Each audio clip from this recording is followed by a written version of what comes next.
ہم کریں گے ہر مظلوم کی حمایت۔ السلام علیکم ناظرین، میں ہوں حورین فاطمہ اور آپ دیکھ رہے ہیں حمایتی نیوز HD چینل۔ نظر ڈالتے ہیں آج کی اہم خبر پر۔ UC 9 ward number 1 Korangi town میں متحدہ قومی موومنٹ پاکستان کی جانب سے الیکشن آفس کا افتتاح۔ اجلاس میں کافی بڑی تعداد میں لوگوں نے شرکت کی۔ اجلاس میں موجود لوگوں سے خطاب کرتے ہوئے متحدہ قومی موومنٹ پاکستان کے منتخب کردہ کینڈیڈیٹ NA 234 معین عامر پیرزادہ اور PS 93 کے ڈاکٹر یاسر الدین نے کہا ہے، پچھلے 15 سال سے حکومت کرنے والے پیپلز پارٹی پاکستان نے ہمیں بنیادی حقوق سے محروم رکھا۔ ہمیں پینے کا صاف پانی تک میسر نہیں، ہمارے نلکوں میں پانی نہیں، نہ ہمارے پاس سڑکیں ہیں، نہ اسکول، نہ معیاری تعلیم، نہ ڈسپینسری۔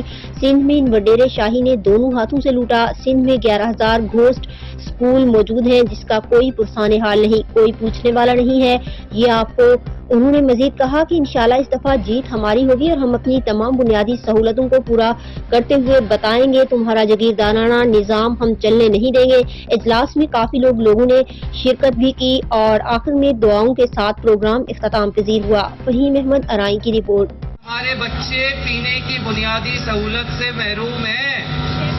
ان ظالموں نے جو ہمارے نلکوں میں پانی آتا تھا وہ تک ہم سے چھین لیا۔ آج ہمارے پاس نہ اسپتال ہے، نہ سڑکیں ہیں، نہ سیوریج ہے، نہ ہمارے بچوں کی تعلیم کے لیے معیاری سرکاری اسکول ہیں۔ اس سندھ میں 11,000 گھوسٹ اسکول ہے، 11,000 گھوسٹ اسکول۔ 11,000 گھوسٹ اسکول کا مطلب ہے کہ سندھ گورنمنٹ نے 15 سالوں سے